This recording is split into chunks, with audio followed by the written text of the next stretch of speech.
Hey, how's the build going? Here we are, folks. Uh-huh. This is a nightmare.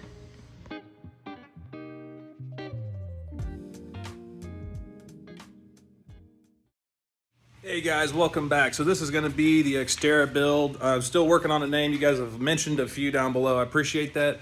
So before we get into anything, I want to go over kind of a list that I just kind of came up the top of my head. So here's the list, and let's go from there.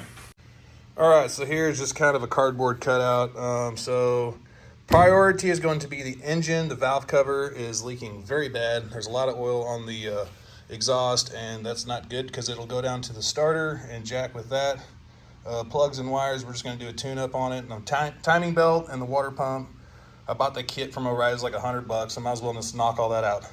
So once this is all done and it drives good or runs good, here's some other things like miscellaneous. I want to get a front bumper, a winch, radio or communications somewhere inside, sliders, and maybe a rack. We'll kind of, the miscellaneous stuff, depending on our budget, whenever we get back from doing all the other stuff, we'll go from there. Another priority after we get it running good, I want a 3-inch lift.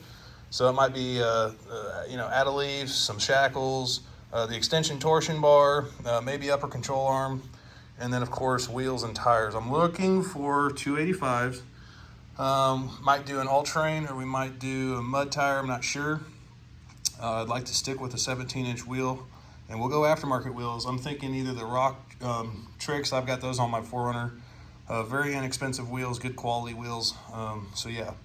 And then lastly, cosmetic stuff. So for example, here's the kind of the paint chip guard stuff. I took my 3M eraser wheel already, and it's gonna take it off. It's just gonna take a long time. So periodically I'll hit that. And then as we go along, once I tear down everything for the lift and stuff, I'll paint the frame. And then yeah, I'm gonna pull the running boards off because that's a real easy mod to fool your eye. That you're gaining more clearance. Even though I'm putting on some sliders, I'd like to put on some sliders. It's not going to take away the look of it. It's going to add to it. It's going to make it look like an off-road buggy. So I'm real excited about this build.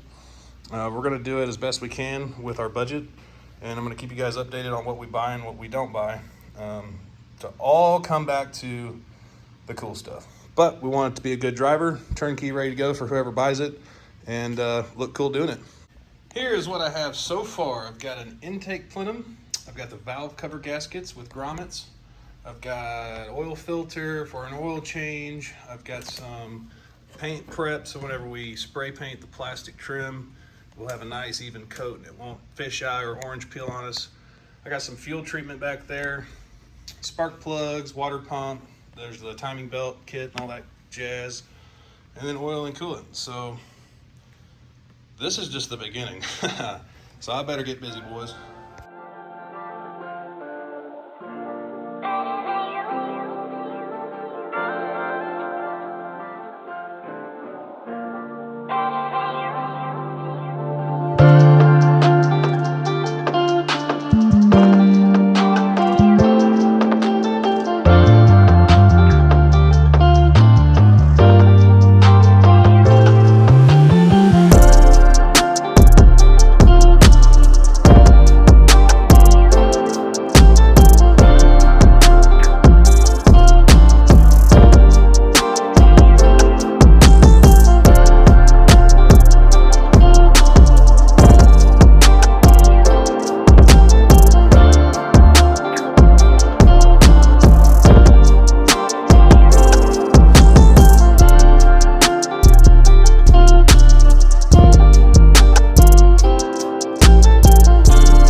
right, guys, the upper intake manifold is off.